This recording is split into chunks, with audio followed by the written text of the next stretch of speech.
panglaan na dito. Driver, mataas din.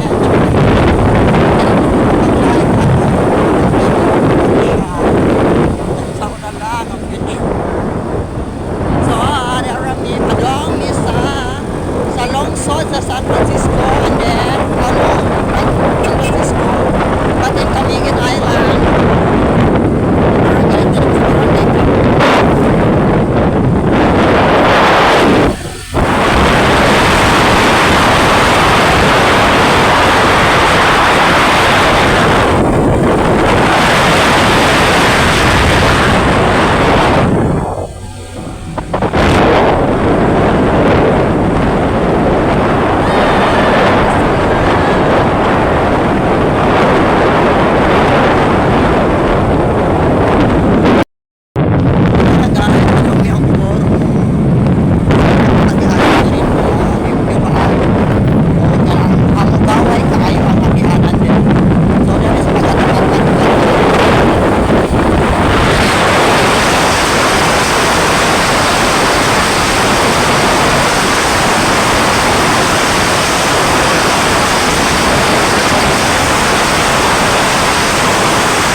overlooking tayo guys. So nice.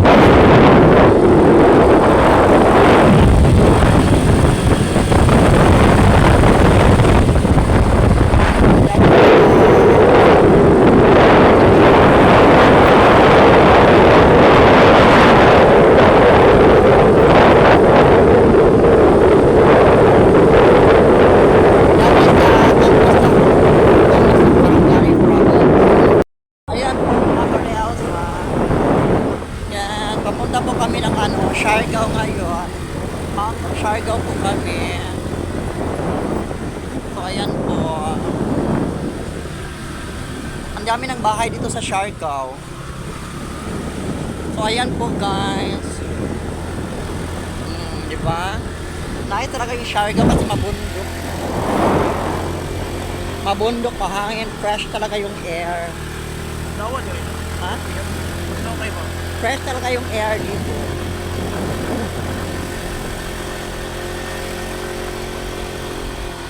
So, ayan na po guys. Ayan po.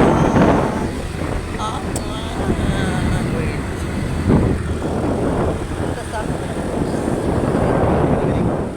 Masaka rin eh. Oh. Dahil sa barangay Siargao.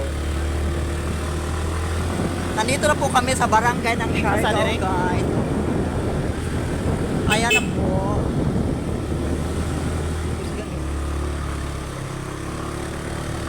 Ikaw mo dili uy. Ha? Nakulbaan ko. So ayan na po guys.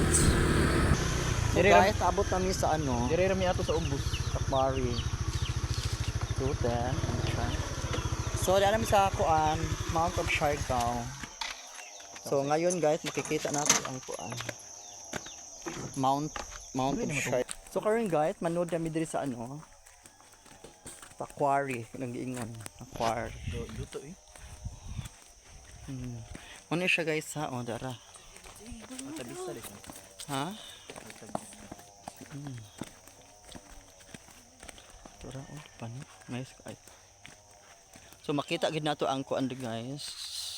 Kana Tuara. Ay, luto eh. Mo na to siya. Di lang siya clear kay mura siya kuan. Gi ko. Sa una, limpyo mo kay na dira. Limpyo kay na dira sa una. Sikuan man na. Mama. Tudara guys, wala siyang Siargao nga ri. Oh, dami sa mga flowers sa Siargao. Kasi tawag nga buwak. O diba, humot kaayo. Bagay na po, mara kung nasa Baguio. Mara kung nasa Baguio, guys. Yes, hello guys, good afternoon. So karon padong ko sa bukid kay mag Bible study ko. So diara ha, diara namin sa kuan. Dami sa bukid jud nga pinakatuktok ka bukid kay nag Bible study man ko.